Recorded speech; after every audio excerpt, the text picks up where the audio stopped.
Chapter 6. The Black Veil. One winter's evening, towards the close of the year 1800, or within a year or two of that time, a young medical practitioner, recently established in business, was seated by a cheerful fire in his little parlor, listening to the wind which was beating the rain in pattering drops against the window, or rumbling dismally in the chimney.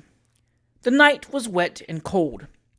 He had been walking through mud and water the whole day, and was now comfortably reposing in his dressing gown and slippers, more than half asleep, and less than half awake, revolving 1,000 matters in his wandering imagination. First, he thought how hard the wind was blowing, and how the cold, sharp rain would be at that moment beating in his face if he were not comfortably housed at home. Then his mind reverted to his annual Christmas visit to his native place and dearest friends.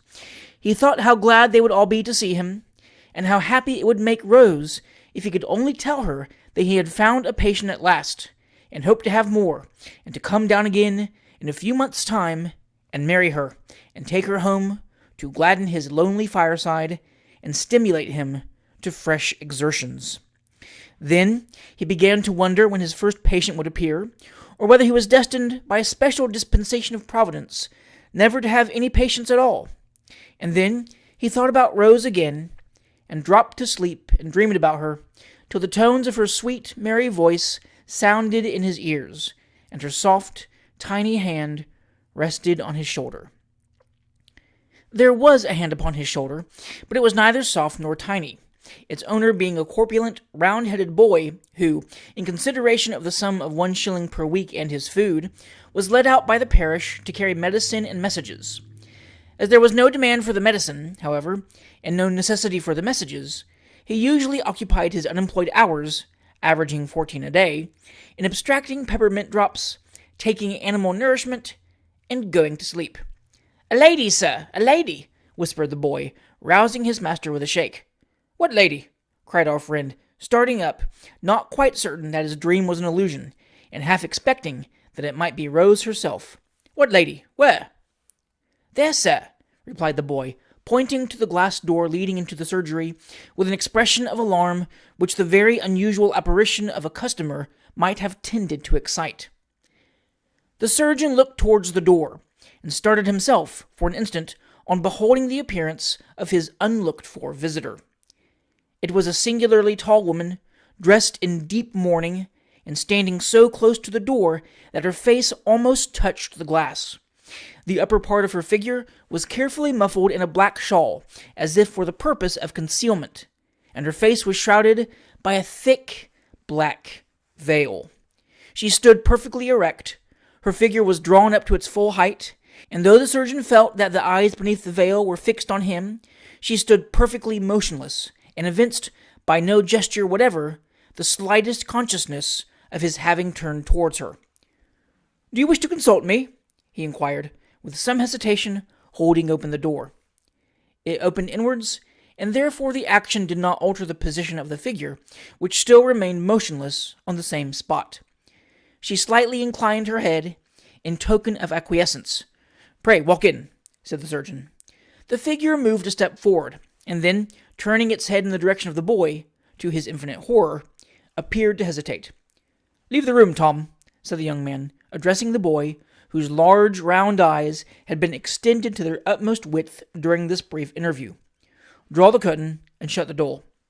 The boy drew a green curtain across the glass part of the door, retired into the surgery, closed the door after him, and immediately applied one of his large eyes to the keyhole on the other side. The surgeon drew a chair to the fire, and motioned the visitor to a seat. The mysterious figure slowly moved towards it. As the blaze shone upon the black dress, the surgeon observed that the bottom of it was saturated with mud and rain. "You are very wet," he said. "I am," said the stranger, in a low, deep voice. "And you are ill?" added the surgeon compassionately, for the tone was that of a person in pain. "I am," was the reply. "Very ill, not bodily, but mentally. It is not for myself, or on my own behalf," continued the stranger, "that I come to you. If I labored under bodily disease, I should not be out alone at such an hour or on such a night as this. And if I were afflicted with it 24 hours hence, God knows how gladly I would lie down and pray to die. It is for another that I beseech your aid, sir. I may be mad to ask it for him. I think I am. But night after night, through the long dreary hours of watching and weeping, the thought has been ever present to my mind. And even though I see the hopelessness of human assistance availing him, the bare thought of laying him in his grave without it makes my blood run cold. And a shudder, such as the surgeon well knew art could not produce, trembled through the speaker's frame. There was a desperate earnestness in this woman's manner that went to the young man's heart. He was young in his profession, and had not yet witnessed enough of the miseries which are daily presented before the eyes of its members to have grown comparatively callous to human suffering. If, he said, rising hastily, the person of whom you speak be in so hopeless a condition as you describe, not a moment is to be lost. I will go with you instantly. Why did you not obtain medical advice before? Because it would have been useless before. Because it is useless even now, replied the woman, clasping her hands passionately. The surgeon gazed for a moment on the black veil, as if to ascertain the expression of the features beneath it. Its thickness, however, rendered such a result impossible. You are ill, he said gently, although you do not know it. The fever which has enabled you to bear, without feeling it, the fatigue you have evidently undergone, is burning within you now. Put that to your lips, he continued, pouring out a glass of water. Compose yourself for a few moments, and then tell me, as calmly as you can, what the disease of the patient is, and how long he has been ill. When I know what it is necessary I should know, to render my visit serviceable to him, I am ready to accompany you. The stranger lifted the glass of water to her mouth without raising the veil, put it down again untasted, and burst into tears. I know, she said, sobbing aloud, that what I say to you now seems like the ravings of fever. I have been told so before, less kindly than by you.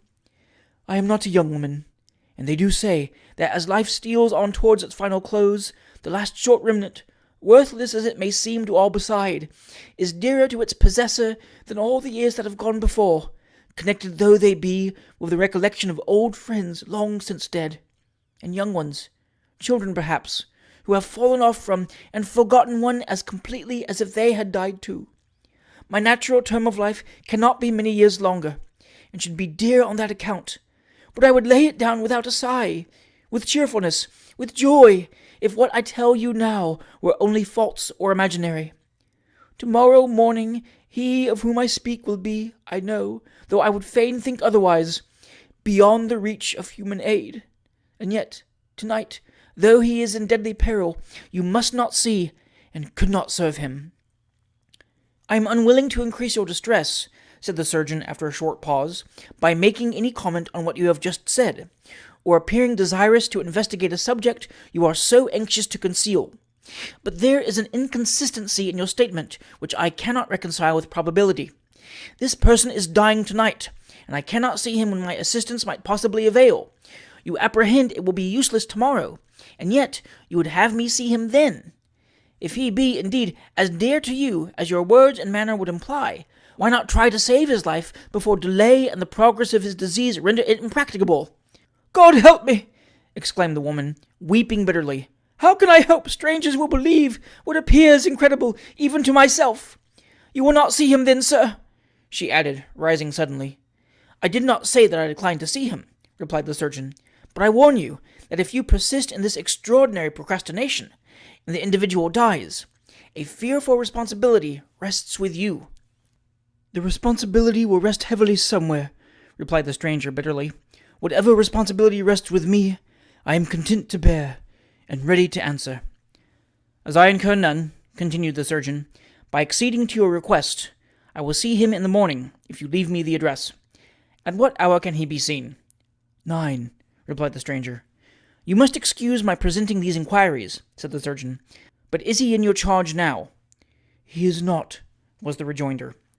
Then, if I gave you instructions for his treatment through the night, you could not assist him?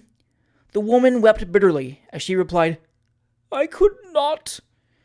Finding that there was but little prospect of obtaining more information by prolonging the interview, and anxious to spare the woman's feelings which, subdued at first by a violent effort, were now irrepressible and most painful to witness, the surgeon repeated his promise of calling in the morning at the appointed hour. His visitor, after giving him a direction to an obscure part of Walworth, left the house in the same mysterious manner in which she had entered it. It will be readily believed that so extraordinary a visit produced a considerable impression on the mind of the young surgeon, and that he speculated a great deal and to very little purpose on the possible circumstances of the case. In common with the generality of people, he had often heard and read of singular instances in which a presentiment of death at a particular day or even minute had been entertained and realized. At one moment he was inclined to think that the present might be such a case, but then it occurred to him that all the anecdotes of the kind he had ever heard were of persons who had been troubled with the foreboding of their own death. This woman, however, spoke of another person, a man, and it was impossible to suppose that a mere dream or delusion of fancy would induce her to speak of his approaching dissolution with such terrible certainty as she had spoken. It could not be that the man was to be murdered in the morning, and that the woman, originally a consenting party, and bound to secrecy by an oath, had relented, and, though unable to prevent the commission of some outrage on the victim, had determined to prevent his death if possible by the timely interposition of medical aid? The idea of such things happening within 2 miles of the metropolis appeared too wild and preposterous to be entertained beyond the instant. Then his original impression that the woman's intellects were disordered recurred, and, as it was the only mode of solving the difficulty with any degree of satisfaction, he obstinately made up his mind to believe that she was mad. Certain misgivings upon this point, however, stole upon his thoughts at the time, and presented themselves again and again through the long, dull course of a sleepless night, during which, in spite of all his efforts to the contrary, he was unable to banish the black veil from his disturbed imagination. The back part of Walworth, at its greatest distance from town, is a straggling, miserable place enough, even in these days. But 35 years ago, the greater portion of it was little better than a dreary waste, inhabited by a few scattered people of questionable character, whose poverty prevented their living in any better neighborhood, or whose pursuits and mode of life rendered its solitude desirable. Very many of the houses which have since sprung up on all sides were not built until some years afterwards, and the great majority even of those which were sprinkled about at regular intervals were of the rudest and most miserable description. The appearance of the place through which he walked in the morning was not calculated to raise the spirits of the young surgeon, or to dispel any feeling of anxiety or depression which the singular kind of visit he was about to make had awakened. Striking off from the high road, his way lay across a marshy common, through irregular lanes, with here and there a ruinous and dismantled cottage fast falling to pieces with decay and neglect. A stunted tree, or pool of stagnant water, roused into a sluggish action by the heavy rain of the preceding night, skirted the path occasionally, and, now and then, a miserable patch of garden ground, with a few old boards knocked together for a summer-house, and old palings imperfectly mended with stakes pilfered from the neighboring hedges, bore testimony at once to the poverty of the inhabitants, and the little scruple they entertained in appropriating the property of other people to their own use. Occasionally, a filthy-looking woman would make her appearance from the door of a dirty house, to empty the contents of some cooking utensil into the gutter in front, or to scream after a little slipshod girl, who had contrived to stagger a few yards from the door under the weight of a sallow infant almost as big as herself. But scarcely anything was stirring around, and so much of the prospect as could be faintly traced through the cold damp mist which hung heavily over it presented a lonely and dreary appearance perfectly in keeping with the objects we have described. After plodding wearily through the mud and mire, making many inquiries for the place to which he had been directed, and receiving as many contradictory and unsatisfactory replies in return, the young man at length arrived before the house which had been pointed out to him as the object of his destination. It was a small, low building, 1 story above the ground, with even a more desolate and unpromising exterior than any he had yet passed. An old yellow curtain was closely drawn across the window upstairs, and the parlor shutters were closed, but not fastened. The house was detached from any other, and, as it stood at an angle of the narrow lane, there was no other habitation in sight. When we say that the surgeon hesitated, and walked a few paces beyond the house, before he could prevail upon himself to lift the knocker, we say nothing that need raise a smile upon the face of the boldest reader. The police of London were a very different body in that day. The isolated position of the suburbs, when the rage for building and the progress of improvement had not yet begun to connect them with the main body of the city and its environs, rendered many of them, and this in particular, a place of resort for the worst and most depraved characters. Even the streets in the gayest part of London were imperfectly lighted at that time, and such places as these were left entirely to the mercy of the moon and stars. The chances of detecting desperate characters, or of tracing them to their haunts, were thus rendered very few, and their offenses naturally increased in boldness as the consciousness of comparative security became the more impressed upon them by daily experience. Added to these considerations, it must be remembered that the young man had spent some time in the public hospitals of the metropolis, and, although neither Burke nor Bishop had then gained a horrible notoriety, his own observation might have suggested to him how easily the atrocities to which the former has since given his name might be committed. Be this as it may, whatever reflection made him hesitate, he did hesitate. But, being a young man of strong mind and great personal courage, it was only for an instant. He stepped briskly back and knocked gently at the door. A low whispering was audible immediately afterwards, as if some person at the end of the passage were conversing stealthily with another on the landing above. It was succeeded by the noise of a pair of heavy boots upon the bare floor. The door chain was softly unfastened. The door opened, and a tall, ill-favored man with black hair and a face, as the surgeon often declared afterwards, as pale and haggard as the countenance of any dead man he ever saw, presented himself. "Walk in, sir," he said in a low tone. The surgeon did so, and the man, having secured the door again by the chain, led the way to a small back parlor at the extremity of the passage. "Am I in time?" "Too soon," replied the man. The surgeon turned hastily round, with a gesture of astonishment not unmixed with alarm, which he found it impossible to repress. "If you'll step in here, sir," said the man, who had evidently noticed the action. "If you'll step in here, sir, you won't be detained 5 minutes, I assure you." The surgeon at once walked into the room. The man closed the door and left him alone. It was a little, cold room, with no other furniture than 2 deal chairs and a table of the same material. A handful of fire, unguarded by any fender, was burning in the grate, which brought out the damp if it served no more comfortable purpose, for the unwholesome moisture was stealing down the walls in long, slug-like tracks. The window, which was broken and patched in many places, looked into a small enclosed piece of ground almost covered with water. Not a sound was to be heard, either within the house or without. The young surgeon sat down by the fireplace to await the result of his first professional visit. He had not remained in this position many minutes when the noise of some approaching vehicle struck his ear. It stopped. The street door was opened. A low talking succeeded, accompanied with a shuffling noise of footsteps along the passage and on the stairs, as if 2 or 3 men were engaged in carrying some heavy body to the room above. The creaking of the stairs, a few seconds afterwards, announced that the newcomers, having completed their task, whatever it was, were leaving the house. The door was again closed, and the former silence was restored. Another 5 minutes had elapsed, and the surgeon had resolved to explore the house in search of someone to whom he might make his errand known, when the room door opened, and his last night's visitor, dressed in exactly the same manner, with the veil lowered as before, motioned him to advance. The singular height of her form, coupled with the circumstance of her not speaking, caused the idea to pass across his brain for an instant that it might be a man disguised in woman's attire.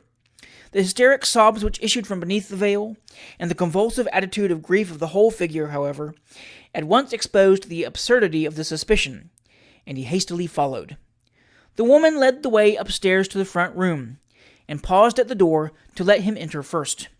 It was scantily furnished with an old deal box, a few chairs, and a tent bedstead without hangings or cross rails, which was covered with a patchwork counterpane.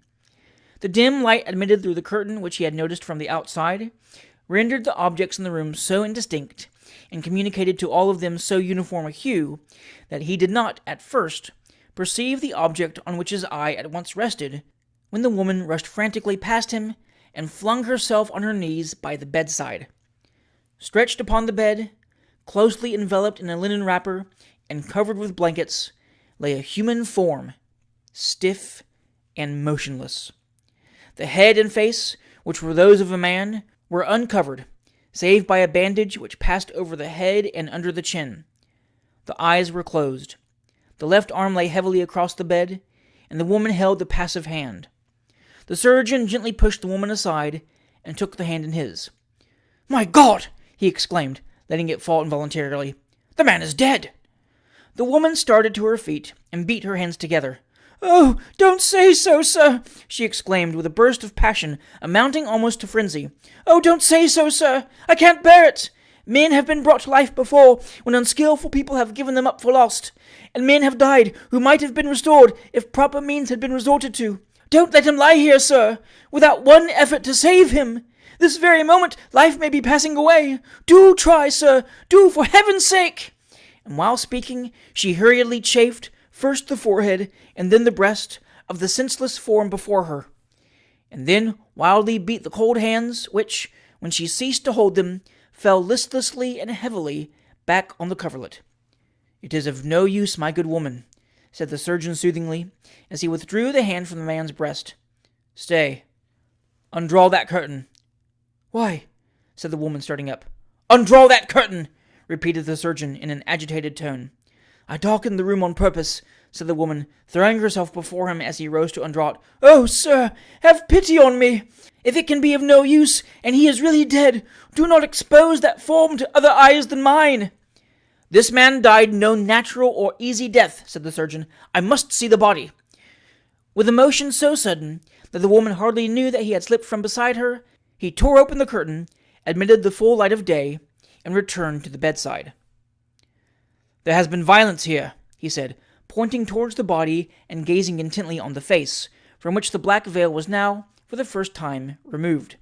In the excitement of a minute before, the female had thrown off the bonnet and veil, and now stood with her eyes fixed upon him. Her features were those of a woman of about 50, who had once been handsome. Sorrow and weeping had left traces upon them which not time itself would ever have produced without their aid. Her face was deadly pale, and there was a nervous contortion of the lip and an unnatural fire in her eye, which showed too plainly that her bodily and mental powers had nearly sunk beneath an accumulation of misery. "There has been violence here," said the surgeon, preserving his searching glance. "There has," replied the woman. "This man has been murdered."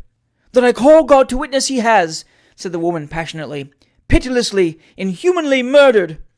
"By whom?" said the surgeon, seizing the woman by the arm. "Look at the butcher's marks, and then ask me," she replied. The surgeon turned his face towards the bed, and bent over the body which now lay full in the light of the window. The throat was swollen, and a livid mark encircled it. The truth flashed suddenly upon him. "This is one of the men who were hanged this morning!" he exclaimed, turning away with a shudder. "It is," replied the woman, with a cold, unmeaning stare. "Who was he?" inquired the surgeon. "My son," rejoined the woman, and fell senseless at his feet. It was true. A companion, equally guilty with himself, had been acquitted for want of evidence, and this man had been left for death and executed. To recount the circumstances of the case, at this distant period, must be unnecessary, and might give pain to some persons still alive. The history was an everyday one. The mother was a widow without friends or money, and had denied herself necessaries to bestow them on her orphan boy. That boy, unmindful of her prayers, and forgetful of the sufferings she had endured for him, incessant anxiety of mind, and voluntary starvation of body, had plunged into a career of dissipation and crime. And this was the result: his own death by the hangman's hands, and his mother's shame and incurable insanity. For many years after this occurrence, and when profitable and arduous avocations would have led many men to forget that such a miserable being existed, the young surgeon was a daily visitor at the side of the harmless mad woman, not only soothing her by his presence and kindness, but alleviating the rigor of her condition by pecuniary donations for her comfort and support, bestowed with no sparing hand. In the transient gleam of recollection and consciousness which preceded her death, a prayer for his welfare and protection, as fervent as mortal ever breathed, rose from the lips of this poor, friendless creature. That prayer flew to heaven, and was heard. The blessings he was instrumental in conferring have been repaid to him 1,000-fold, but, amid all the honors of rank and station which have since been heaped upon him, and which he has so well earned, he can have no reminiscence more gratifying to his heart than that connected with the Black Veil. Chapter 8. The Great Winglebury Dual. The little town of Great Winglebury is exactly 42 miles and 3/4 from Hyde Park Corner. It has a long, straggling, quiet high street, with a great black and white clock at a small red town hall halfway up, a marketplace, a cage, an assembly room, a church, a bridge, a chapel, a theater, a library, an inn, a pump, and a post office. Tradition tells of a little Winglebury down some crossroad about 2 miles off, and as a square mass of dirty paper, supposed to have been originally intended for a letter, with certain tremulous characters inscribed thereon, in which a lively imagination might trace a remote resemblance to the word little, was once stuck up to be owned in the sunny window of the Great Winglebury post office, from which it only disappeared when it fell to pieces with dust and extreme old age, there would appear to be some foundation for the legend. Common belief is inclined to bestow the name upon a little hole at the end of a muddy lane about a couple of miles long, colonized by one wheelwright, 4 paupers, and a beer shop. But even this authority, slight as it is, must be regarded with extreme suspicion, inasmuch as the inhabitants of the hole aforesaid concur in opining that it never had any name at all, from the earliest ages down to the present day. The Winglebury Arms, in the center of the High Street, opposite the small building with the big clock, is the principal inn of Great Winglebury. The commercial inn, posting house, and excise office, the Blue House at every election, and the Judge's House at every assizes. It is the headquarters of the Gentlemen's Whist Club of Winglebury Blues, so called in opposition to the Gentlemen's Whist Club of Winglebury Buffs, held at the other house a little further down. And whenever a juggler, or waxwork man, or concert giver takes Great Winglebury in his circuit, it is immediately placarded all over the town that Mr. So-and-so, trusting to that liberal support which the inhabitants of Great Winglebury have long been so liberal in bestowing, has at a great expense engaged the elegant and commodious assembly rooms attached to the Winglebury Arms. The house is a large one, with a red brick and stone front. A pretty spacious hall, ornamented with evergreen plants, terminates in a perspective view of the bar and a glass case in which are displayed a choice variety of delicacies ready for dressing, to catch the eye of a newcomer the moment he enters and excite his appetite to the highest possible pitch. Opposite doors lead to the coffee and commercial rooms, and a great, wide, rambling staircase, 3 stairs and a landing, 4 stairs and another landing, 1 step and another landing, half a dozen stairs and another landing, and so on, conducts to galleries of bedrooms and labyrinths of sitting rooms denominated private, where you may enjoy yourself as privately as you can in any place where some bewildered being walks into your room every 5 minutes, by mistake, and then walks out again to open all the doors along the gallery until he finds his own. Such is the Winglebury Arms at this day, and such was the Winglebury Arms some time since, no matter when, 2 or 3 minutes before the arrival of the London stage. 4 horses with cloths on, changed for a coach, were standing quietly at the corner of the yard surrounded by a listless group of postboys in shiny hats and smock frocks, engaged in discussing the merits of the cattle. Half a dozen ragged boys were standing a little apart, listening with evident interest to the conversation of these worthies, and a few loungers were collected around the horse trough, awaiting the arrival of the coach. The day was hot and sunny, the town in the zenith of its dullness, and with the exception of these few idlers, not a living creature was to be seen. Suddenly, the loud notes of a key bugle broke the monotonous stillness of the street. In came the coach, rattling over the uneven paving with a noise startling enough to stop even the large-faced clock itself.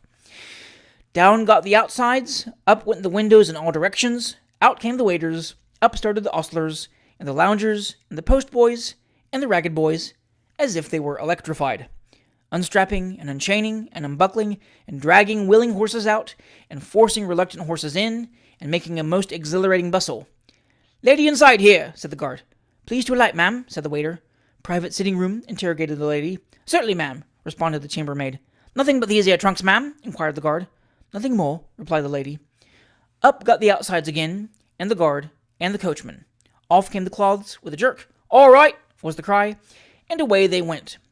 The loungers lingered a minute or two in the road, watching the coach until it turned the corner, and then loitered away one by one.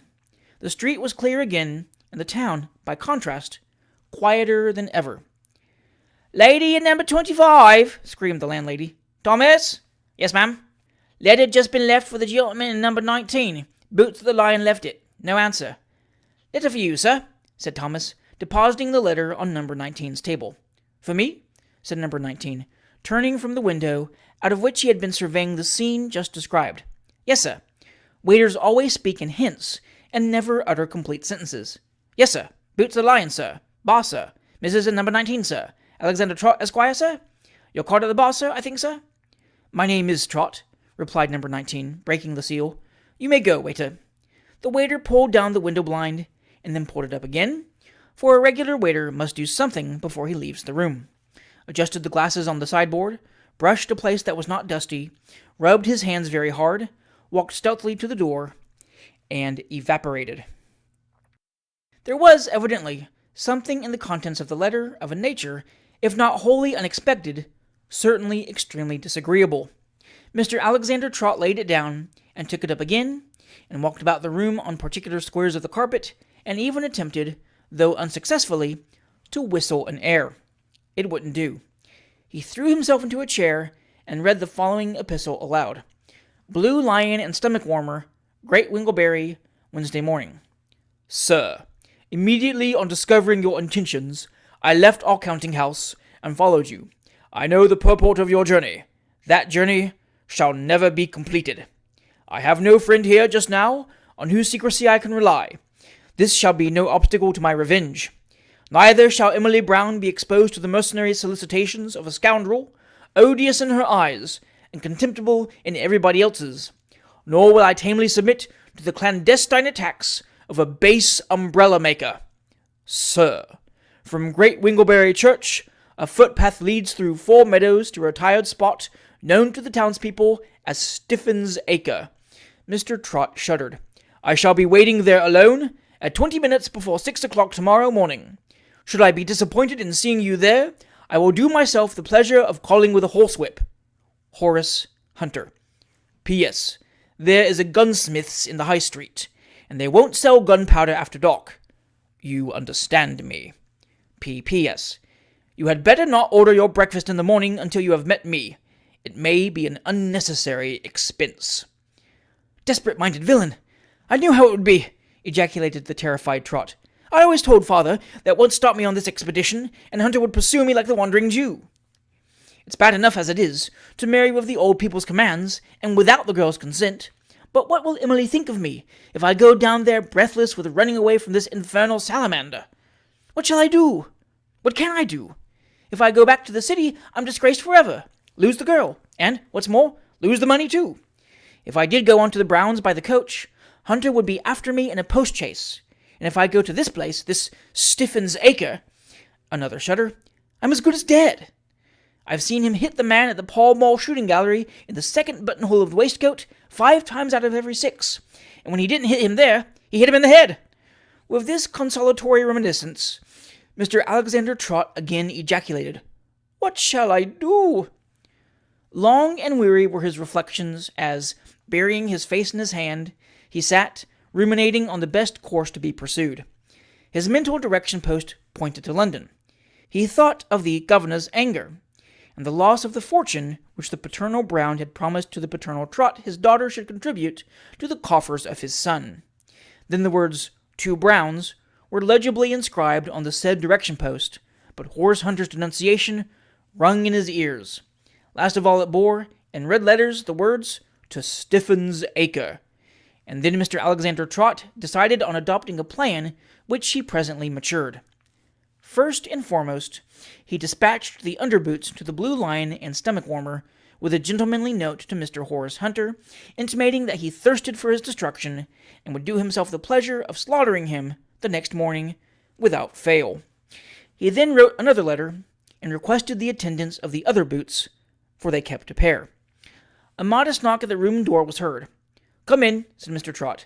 A man thrust in a red head with one eye in it, and being desired to "come in," brought in the body and legs to which the head belonged, and a fur cap which belonged to the head.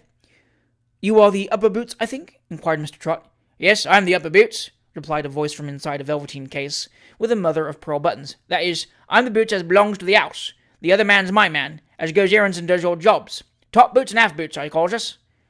"You're from London?" inquired Mr. Trott. "Driv a cab once," was the laconic reply. "Why don't you drive it now?" asked Mr. Trott. "Overdriv the cab, and driv over a woman," replied the top boots, with brevity. "Do you know the mayor's house?" inquired Mr. Trott. "Rather," replied the boots, significantly, as if he had some good reason to remember it. "Do you think you could manage to leave a letter there?" interrogated Trott. "Shouldn't wonder," responded Boots. "But this letter," said Trott, holding a deformed note with a paralytic direction in one hand and 5 shillings in the other, "this letter is anonymous." "Oh, what?" interrupted the Boots. "Anonymous. He's not to know who it comes from." "Oh, I see," responded the regular, with a knowing wink, but without evincing the slightest disinclination to undertake the charge. "I see. A bit of swing, eh?" And his one eye wandered round the room, as if in quest of a dark lantern and phosphorus box. "But I say," he continued, recalling the eye from its search, and bringing it to bear on Mr. Trott. "I say, he's a lawyer, our mayor, and insured in the county. If you've a spite agin him, you'd better not burn his house down. Blest if I don't think it would be the greatest favour you could do him." And he chuckled inwardly. If Mr. Alexander Trott had been in any other situation, his first act would have been to kick the man downstairs by deputy, or, in other words, to ring the bell and desire the landlord to take his boots off. He contented himself, however, with doubling the fee and explaining that the letter merely related to a breach of the peace. The top boots retired, solemnly pledged to secrecy, and Mr. Alexander Trott sat down to a fried sole, Maintenon cutlet, Madeira, and sundries, with greater composure than he had experienced since the receipt of Horace Hunter's letter of defiance. The lady who alighted from the London coach had no sooner been installed in number 25 and made some alteration in her travelling dress than she indited a note to Joseph Overton, Esquire, solicitor, and mayor of Great Winglebury, requesting his immediate attendance on private business of paramount importance, a summons which that worthy functionary lost no time in obeying, for after sundry openings of his eyes and divers ejaculations of "Bless me!" and other manifestations of surprise, he took his broad-brimmed hat from its accustomed peg in his little front office, and walked briskly down the High Street to the Winglebury Arms. Through the hall and up the staircase of which establishment, he was ushered by the landlady and a crowd of officious waiters to the door of number 25. "Show the gentleman in," said the stranger lady, in reply to the foremost waiter's announcement. The gentleman was shown in accordingly. The lady rose from the sofa. The mayor advanced a step from the door, and there they both paused, for a minute or two, looking at one another, as if by mutual consent. The mayor saw before him a buxom, richly dressed female of about 40. The lady looked upon a sleek man, about 10 years older, in drab shorts and continuations, black coat, neckcloth, and gloves. "Miss Julia Manners!" exclaimed the mayor at length. "You astonish me!" "That's very unfair of you, Overton," replied Miss Julia, "for I have known you long enough not to be surprised at anything you do, and you might extend equal courtesy to me." "But to run away, actually run away, with a young man," remonstrated the mayor. "You wouldn't have me actually run away with an old one, I presume," was the cool rejoinder. "And then to ask me, of all people in the world, a man of my age and appearance, mayor of the town, to promote such a scheme!" pettishly ejaculated Joseph Overton, throwing himself into an armchair and producing Miss Julia's letter from his pocket, as if to corroborate the assertion that he had been asked. "Now, Overton," replied the lady, "I want your assistance in this matter, and I must have it. In the lifetime of that poor old dear Mr. Cornbury, who was to have married you, and didn't, because he died first, and who left you his property unencumbered with the addition of himself," suggested the mayor. "Well," replied Miss Julia, reddening slightly, "in the lifetime of the poor old dear, the property had the encumbrance of your management, and all I will say of that is, that I only wonder it didn't die of consumption instead of its master. You helped yourself then. Help me now." Mr. Joseph Overton was a man of the world, and an attorney, and, as certain indistinct recollections of an odd £1,000 or two, appropriated by mistake, passed across his mind, he hemmed deprecatingly, smiled blandly, remained silent for a few seconds, and finally inquired, "What do you wish me to do?" "I'll tell you," replied Miss Julia. "I'll tell you in 3 words. Dear Lord Peter—" "That's the young man, I suppose?" interrupted the mayor. "That's the young nobleman," replied the lady, with a great stress on the last word. "Dear Lord Peter is considerably afraid of the resentment of his family, and we have therefore thought it better to make the match a stolen one. He left town to avoid suspicion, on a visit to his friend, the Honourable Augustus Flare, whose seat, as you know, is about 30 miles from this, accompanied only by his favourite tiger. We arranged that I should come here alone in the London coach, and that he, leaving his tiger in the cab behind him, should come on and arrive here as soon as possible this afternoon." "Very well," observed Joseph Overton, "and then he can order the chase, and you can go on to Gretna Green together, without requiring the presence or interference of a third party, can't you?" "No," replied Miss Julia. "We have every reason to believe, dear Lord Peter not being considered very prudent or sagacious by his friends, and they having discovered his attachment to me, that, immediately on his absence being observed, pursuit will be made in this direction, to elude which, and to prevent our being traced, I wish it to be understood in this house that dear Lord Peter is slightly deranged, though perfectly harmless, and that I am, unknown to him, awaiting his arrival to convey him in a post-chaise to a private asylum, at Berwick, say. If I don't show myself much, I dare say I can manage to pass for his mother." The thought occurred to the mayor's mind that the lady might show herself a good deal without fear of detection, seeing that she was about double the age of her intended husband. He said nothing, however, and the lady proceeded.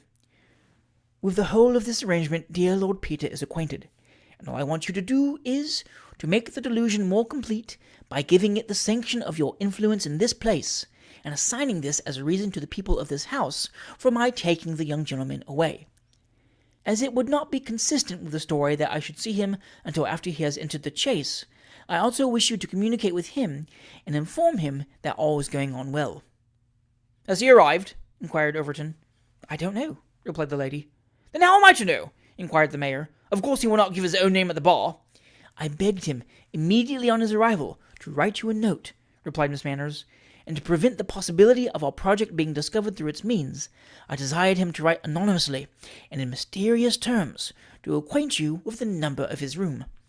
"Bless me!" exclaimed the mayor, rising from his seat and searching his pockets. "Most extraordinary circumstance! He has arrived. Mysterious note left at my house in a most mysterious manner, just before yours. Didn't know what to make of it before, and certainly shouldn't have attended to it. Oh, here it is." And Joseph Overton pulled out of an inner coat pocket the identical letter penned by Alexander Trott. "Is this his lordship's hand?" "Oh, yes," replied Julia. "Good, punctual creature. I have not seen it more than once or twice, but I know he writes very badly and very large. These dear, wild young noblemen, you know, Overton." Aye, I see," replied the mayor. "Horses and dogs, plays and wine, grooms, actresses, and cigars. The stable, the green room, the saloon, and the tavern, and the legislative assembly at last." "Here's what he says," pursued the mayor. "Sir, a young gentleman in number 19 at the Winglebury Arms is bent on committing a rash act tomorrow morning at an early hour. That's good. He means marrying. If you have any regard for the peace of this town, or the preservation of one, it may be 2, human lives. What the deuce does he mean by that? That he's so anxious for the ceremony, he will expire if it's put off, and that I may possibly do the same, replied the lady, with great complacency. Oh, I see. Not much fear of that.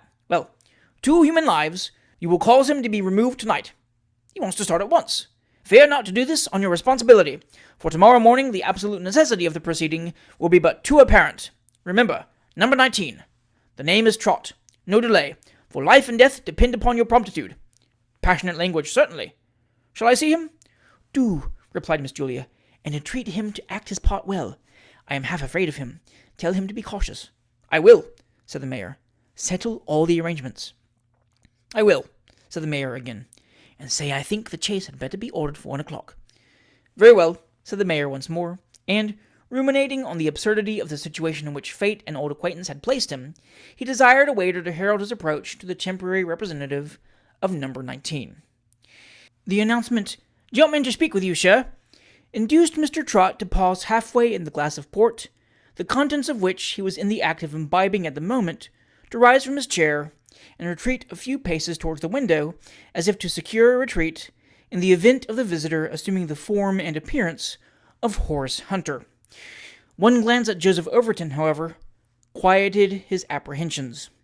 He courteously motioned the stranger to a seat. The waiter, after a little jingling with the decanter and glasses, consented to leave the room, and Joseph Overton, placing the broad-brimmed hat on the chair next him, and bending his body gently forward, opened the business by saying in a very low and cautious tone, "My lord." "Eh?" said Mr. Alexander Trot, in a loud key, with the vacant and mystified stare of a chilly somnambulist. "Hush, hush," said the cautious attorney. "To be sure, quite right. No titles here. My name is Overton, sir." "Overton?" "Yes, the mayor of this place. You sent me a letter with anonymous information this afternoon." "I, sir?" exclaimed Trot with an ill-dissembled surprise. For, coward as he was, he would willingly have repudiated the authorship of the letter in question. "I, sir?" "Yes, you, sir. Did you not?" responded Overton, annoyed with what he supposed to be an extreme degree of unnecessary suspicion. "Either this letter is yours, or it is not. If it be, we can converse securely upon the subject at once. If it be not, of course, I have no more to say." Stay, said Trot. "It is mine. I did write it." "What could I do, sir? I had no friend here." To be sure, said the mayor encouragingly. "You could not have managed it better. Well, sir, it will be necessary for you to leave here tonight in a post-chaise and four, and the harder the boys drive, the better. You are not safe from pursuit." "Bless me!" exclaimed Trot in an agony of apprehension. "Can such things happen in a country like this? Such unrelenting and cold-blooded hostility?" He wiped off the concentrated essence of cowardice that was oozing fast down his forehead, and looked aghast at Joseph Overton. "It is certainly a very hard case," replied the mayor with a smile, "that, in a free country, people can't marry whom they like, without being hunted down as if they were criminals. However, in the present instance, the lady is willing, you know, and that's the main point, after all." "Lady willing," repeated Trot mechanically. "How do you know the lady's willing?" "Come, that's a good one," said the mayor, benevolently tapping Mr. Trot on the arm with his broad-brimmed hat. "I have known her, well, for a long time, and if anybody could entertain the remotest doubt on the subject, I assure you I have none, nor need you have." "Dear me," said Trot, ruminating. "This is very extraordinary." "Well, Lord Peter," said the mayor, rising. "Lord Peter?" repeated Mr. Trot. I forgot. Mr. Trot, then. Trot. Very good. Ha, ha, ha! Well, sir, the chaise shall be ready at 12:30. "And what is to become of me until then?" inquired Mr. Trot anxiously. "Wouldn't it save appearances if I were placed under some restraint?" "Ah," replied Overton. "Very good thought. Capital idea indeed.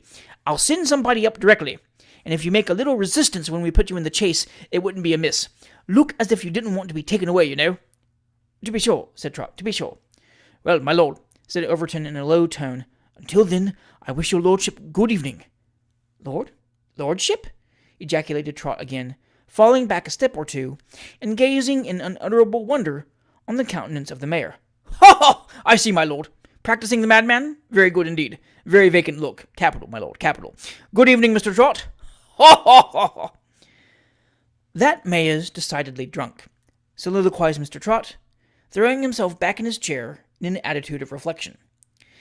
"He is a much cleverer fellow than I thought him, that young nobleman. He carries it off uncommonly well," thought Overton, as he went his way to the bar, there to complete his arrangements. This was soon done. Every word of the story was implicitly believed, and the one-eyed Boots was immediately instructed to repair to number 19 to act as custodian of the person of the supposed lunatic until 12:30 o'clock. In pursuance of this direction, that somewhat eccentric gentleman armed himself with a walking stick of gigantic dimensions, and repaired, with his usual equanimity of manner, to Mr. Trot's apartment, which he entered without any ceremony, and mounted guard in, by quietly depositing himself on a chair near the door, where he proceeded to beguile the time by whistling a popular air with great apparent satisfaction. "What do you want here, you scoundrel?" exclaimed Mr. Alexander Trot, with a proper appearance of indignation at his detention. The Boots beat time with his head, as he looked gently round at Mr. Trot with a smile of pity, and whistled in a dogio movement. "Do you attend in this room by Mr. Overton's desire?" inquired Trot, rather astonished at the man's demeanour. "Keep to yourself, young feller," calmly responded the Boots, "and don't say nothing to nobody." And he whistled again. "Now mind," ejaculated Mr. Trot, anxious to keep up the farce of wishing with great earnestness to fight a duel if they'd let him. "I protest against being kept here. I deny that I have any intention of fighting with anybody, but, as it's useless contending with superior numbers, I shall sit quietly down." "You'd better," observed the placid Boots, shaking the large stick expressively. "Under protest, however," added Alexander Trot, seating himself with indignation in his face, but great content in his heart. "Under protest!" "Oh, certainly," responded the Boots. "Anything you please. If you're happy, I'm transported. Only don't talk too much. It'll make you worse." "Make me worse?" exclaimed Trot, in unfeigned astonishment. "The man's drunk." "You better be quiet, young feller," remarked the Boots, going through a threatening piece of pantomime with the stick. "Or mad," said Mr. Trot, rather alarmed. "Leave the room, sir, and tell them to send somebody else." "Won't do," replied the Boots. "Leave the room!" shouted Trot, ringing the bell violently, for he began to be alarmed on a new score. "Leave that 'ere bell alone, you wretched lunatic," said the Boots, suddenly forcing the unfortunate Trot back into his chair and brandishing the stick aloft. "Be quiet, you miserable object, and don't let everybody know there's a madman in the house." "He is a madman! He is a madman!" exclaimed the terrified Mr. Trot, gazing on the one eye of the red-headed Boots with a look of abject horror. "Madman?" replied the Boots. "Damn me, I think he is a madman with a vengeance. Listen to me, you unfortunate. Ah, would you?" A slight tap on the head with a large stick, as Mr. Trot made another move towards the bell-handle. "I got you there, did I?" "Spare my life!" exclaimed Trot, raising his hands imploringly. "I don't want your life," replied the Boots disdainfully. "I thought it'd be a charity if somebody took it." No, it wouldn't," interrupted poor Mr. Trot, hurriedly. No, it wouldn't. I'd rather keep it." "Oh, very well," said the Boots. "That's a mere matter of taste. Everyone to his liking. Howsoever, all I've got to say is this here. You sit quietly down in that chair, and I'll sit opposite you here, and if you keep quiet and don't stir, I won't damage you. But if you move a hand or foot till 12:30 o'clock, I shall alter the expression of your countenance so completely that the next time you look in the glass, you'll ask whether you've gone out of town, and when you're likely to come back again. So sit down." I will," responded the victim of the mistakes. Down sat Mr. Trot, and down sat the Boots too, exactly opposite him, with the stick ready for immediate action in case of emergency. Long and dreary were the hours that followed. The bell of Great Winglebury Church had just struck 10, and 2 hours and a half would probably elapse before succour arrived. For half an hour, the noise occasioned by shutting up the shops in the street beneath betokened something like life in the town, and rendered Mr. Trot's situation a little less insupportable. But when even these ceased, and nothing was heard beyond the occasional rattling of a post-chaise as it drove up the yard to change horses, and then drove away again, or the clattering of horses' hooves in the stables behind, it became almost unbearable. The Boots occasionally moved an inch or two to knock superfluous bits of wax off the candles, which were burning low, but instantaneously resumed his former position, and, as he remembered to have heard, somewhere or other, that the human eye had an unfailing effect in controlling mad people, he kept his solitary organ of vision constantly fixed on Mr. Alexander Trot. That unfortunate individual stared at his companion in his turn, until his features grew more and more indistinct, his hair gradually less red, and the room more misty and obscure. Mr. Alexander Trot fell into a sound sleep, from which he was awakened by a rumbling in the street and a cry of "Chase and 4 for number 25." A bustle on the stairs succeeded, the room door was hastily thrown open, and Mr. Joseph Overton entered, followed by 4 stout waiters and Mrs. Williamson, the stout landlady of the Winglebury Arms. "Mr. Overton!" exclaimed Mr. Alexander Trott, jumping up in a frenzy. "Look at this man, sir! Consider the situation in which I have been placed for 3 hours past. The person you sent to guard me, sir, was a madman, a raging, ravaging, furious madman." "Bravo!" whispered Mr. Overton. "Poor dear," said the compassionate Mrs. Williamson. "Mad people always thinks other people's mad." "Poor dear!" ejaculated Mr. Alexander Trott. "What the devil do you mean by poor dear? Are you the landlady of this house?" "Yes, yes," replied the stout old lady. "Don't exert yourself, there's a dear. Consider your health now, do." "Exert myself?" shouted Mr. Alexander Trott. "It's a mercy, ma'am, that I have any breath to exert myself with. I might have been assassinated 3 hours ago by that one-eyed monster with the oakum head. How dare you have a madman, ma'am? How dare you have a madman to assault and terrify the visitors to your house?" "I'll never have another," said Mrs. Williamson, casting a look of reproach at the mayor. "Capital, capital," whispered Overton again, as he enveloped Mr. Alexander Trott in a thick travelling cloak. "Capital, sir!" exclaimed Trott aloud. "It's horrible! The very recollection makes me shudder. I'd rather fight 4 duels in 3 hours, if I survived the first 3, than I'd sit for that time face to face with a madman." "Keep it up, my lord, as you go downstairs," whispered Overton. "Your bill is paid, and your portmanteau is in the chaise."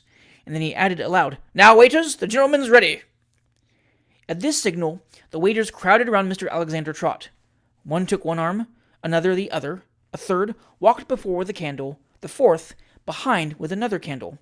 The Boots and Mrs. Williamson brought up the rear, and downstairs they went, Mr. Alexander Trott expressing alternately at the very top of his voice either his feigned reluctance to go, or his unfeigned indignation at being shut up with a madman.